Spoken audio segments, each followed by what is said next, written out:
ఉమ్మడి నిజామాబాద్ జిల్లాలో అనుమతుల పేరుతో అక్రమ రవాణా యథేచ్ఛగా సాగుతుంది. ఇసుక అక్రమ రవాణాపై కఠిన చర్యలు తీసుకోవాలని సీఎం ఆదేశించినా క్షేత్రస్థాయిలో పట్టించుకున్న దాఖలాలు కనిపించడం లేదు. అధికారులు చూసి చూడనట్లుగా వ్యవహరిస్తుండటంతో అక్రమార్కులు రెచ్చిపోతున్నారు. అభివృద్ధి పనుల పేరుతో అనుమతులు పొందిన వారు అక్రమ రవాణా చేస్తున్న రెవెన్యూ, మైనింగ్, పోలీస్ శాఖ పట్టించుకోవడం లేదని విమర్శలు వస్తున్నా మంజీరా పరివాహక ప్రాంతంలో ఇసుక దోపిడీ జోరుగా సాగుతుంది.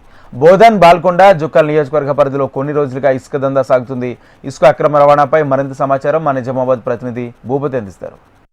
పేరుతో అక్రమ ఇసుక రవాణా జోరుగా సాగుతుంది. ఉమ్మడి నిజామాబాద్ జిల్లా వ్యాప్తంగా ఇటు మంజీరా పరివాహక ప్రాంతంతో పాటు వాగులు, వంకల నుంచి పెద్ద ఎత్తున ఇసుకను అక్రమంగా తరలిస్తున్న పరిస్థితి కనబడుతుంది. ఇసుక అక్రమార్కులు తమ ఆగడాలకు అద్దు అదుపు లేకుండా చేస్తున్న పరిస్థితి నెలకొంది. ప్రస్తుతం మనము మంజీరా పరివాహక ప్రాంతంలోని ఉన్నాము. బోధన్ మండలం పరిధిలో ఉన్న ఈ మంజీరా పరివాహక ప్రాంతంలో ఉన్నాము. ఇక్కడ మంజీరా నది పరివాహక ప్రాంతంలో క్యూబిక్ మీటర్లు నిబంధనకు విరుద్ధంగా ఇసుకను తోడుతున్న పరిస్థితి నెలకొంది. కొందరు అక్రమార్కులు ఈ దందాను యథేచ్ఛగా కొనసాగిస్తున్న పరిస్థితి నెలకొంది. ముఖ్యంగా ఉమ్మడి నిజామాబాద్ జిల్లా వ్యాప్తంగా బోధన్ నియోజకవర్గంతో పాటు నిజామాబాద్ రూరల్, అదేవిధంగా ఆర్మూర్, బాల్కొండ, బాన్స్వాడ నియోజకవర్గాల్లో పెద్ద ఎత్తున ఇసుక అక్రమ రవాణా కొనసాగిస్తున్న పరిస్థితి నెలకొంది. అయితే ఇసుకను రవాణా చేసేందుకు అదేవిధంగా నిబంధన విరుద్ధంగా చేస్తున్న పరిస్థితి నెలకొంది.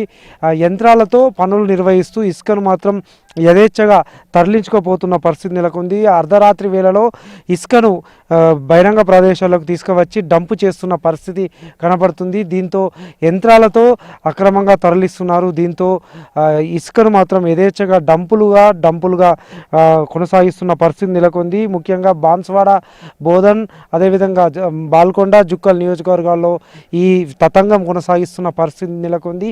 ఇసుక అక్రమార్కులకు అండగా కొంతమంది రెవెన్యూ అధికారులు, పోలీసు అధికారులు పనిచేస్తున్నారనే విమర్శలు వెల్లువెత్తుతున్న పరిస్థితి నెలకొంది.